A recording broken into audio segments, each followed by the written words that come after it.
Hey, podcast. Played a little golf today and played pretty well. So I had some good things going on and had some swing thoughts that were running through my head that seemed to really pay off. So I thought I'd share those with you today.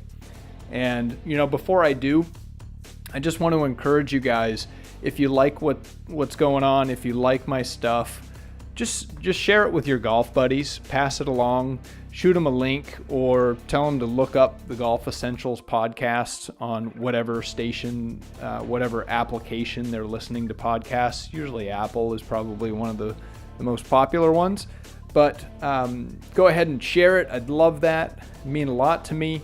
If you think it's great or if you think it sucks, it'd be great if you could rate it. So whatever podcast you're in, go ahead and rate it. And otherwise, pass it along and reach out to me if there's anything I can do to help. Awesome. Thanks, guys. This is the Golf Essentials Podcast with Casey Bork.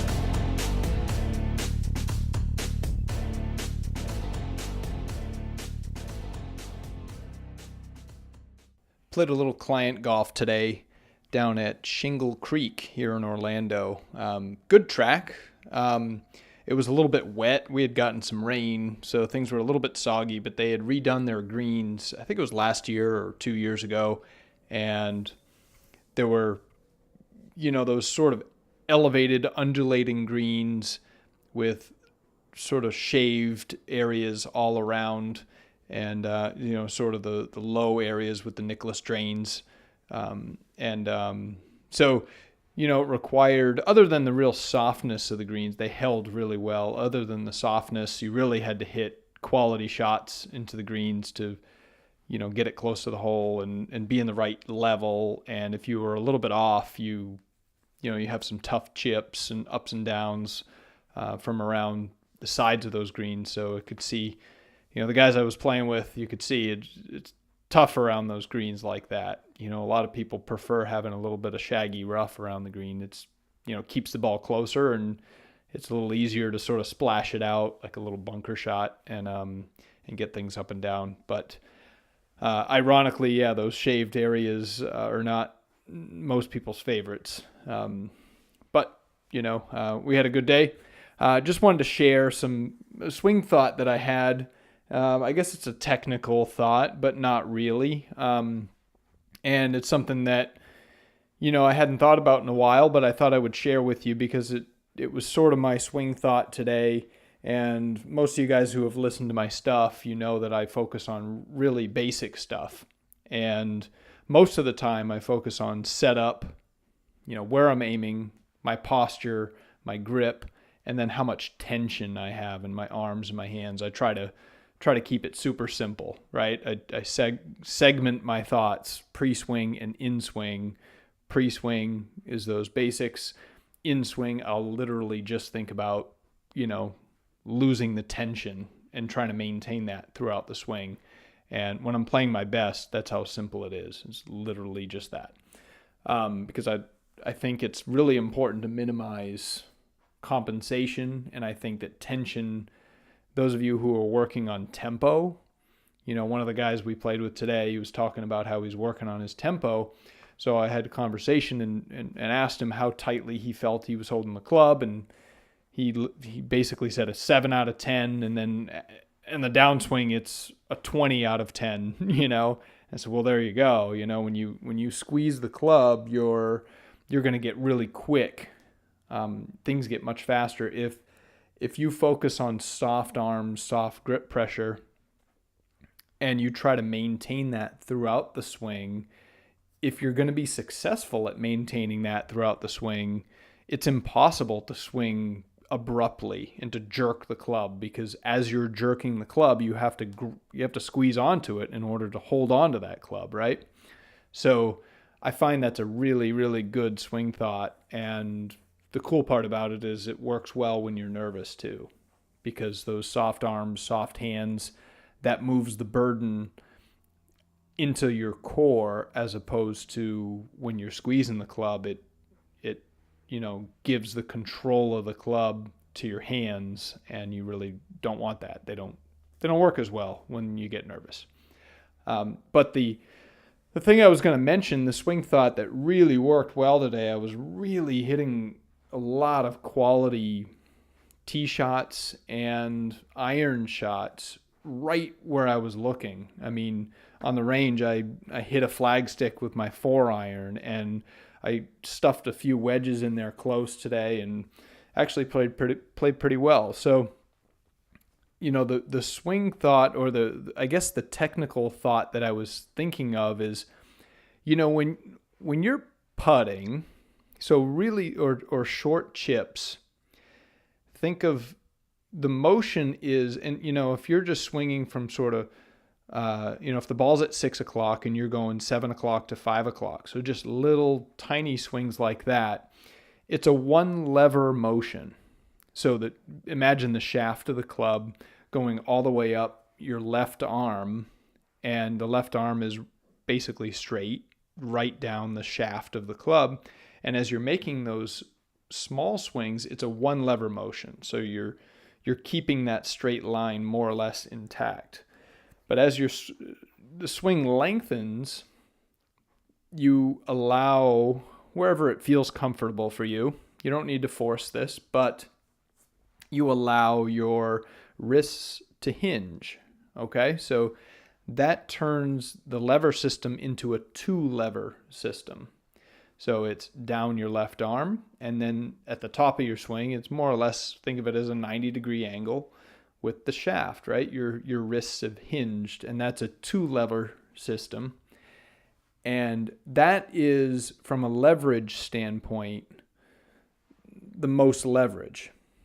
Okay, so that's maximum leverage in a golf swing when you have that 2-lever system and you have that angle between your left arm and the shaft. The problem that we run into, especially if we are losing flexibility or if we lose tempo, if we get abrupt in our transition, so from the top of our swing as we start down, if we get abrupt or we just don't take the club back as far as we used to, a lot of people will tend to break down just a little bit in that left elbow. And so now you've got your upper arm, your lower arm, and the shaft. That turns things into a 3-lever system. And ironically, a 3-lever system brings much, much less leverage, meaning power, than a 2-lever system. Okay? So if you allow that sort of left arm to bend a little bit, you're losing power overall. You'd rather be shorter in a 2-lever system, as long as your wrists and everything are nice and oily, nice and relaxed. You'd rather be shorter in that system than to take the club back longer, but allowing that left arm to bend. And the other thing that really is detrimental when we allow that to happen, for one reason or another. Some people just do it because they haven't figured out the right technique. Others aren't as flexible. They need to carry the club back and they want to make a longer backswing. And others, their tempo gets really abrupt, and that causes that left arm to sort of collapse. And when that happens, we lose leverage, but what we also lose is that established radius.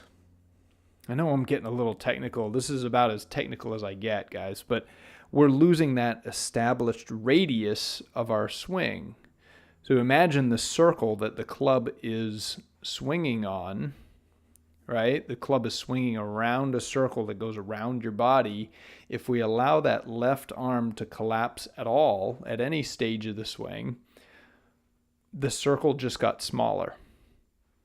So now the likelihood, the physics involved of getting that club to come back to the ball become exponentially more difficult, right?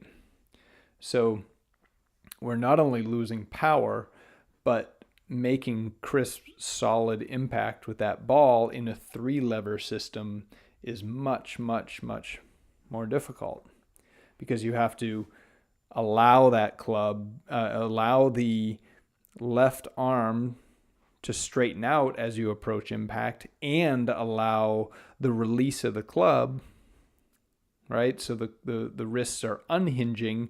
So you've got both of those levers unhinging. And by the way, in the follow through, everything sort of rehinges as your right arm is extending and everything rehinges. So all that is happening, and there's a huge timing emphasis there. So it becomes really hard to make really good solid contact. And even when you do make good solid contact, you're not leveraged enough to really deliver a lot of power. And so that's what I was sort of thinking, and that's what I was sort of feeling in my range session before I teed it up today. And I think I was just getting a little bit abrupt in the top of my backswing. So as things were sort of reaching the top of the backswing, even if it was just a little bit, if I was either getting quick and I was losing the radius of that swing, I was losing that good solid 2-lever system that I know delivers the club right back to the ball repeatedly. So I was doing that, and I was focusing on, good body turn, good smooth transition, and then maintaining that sort of firm left arm so that I was maintaining that radius and the leverage through the ball.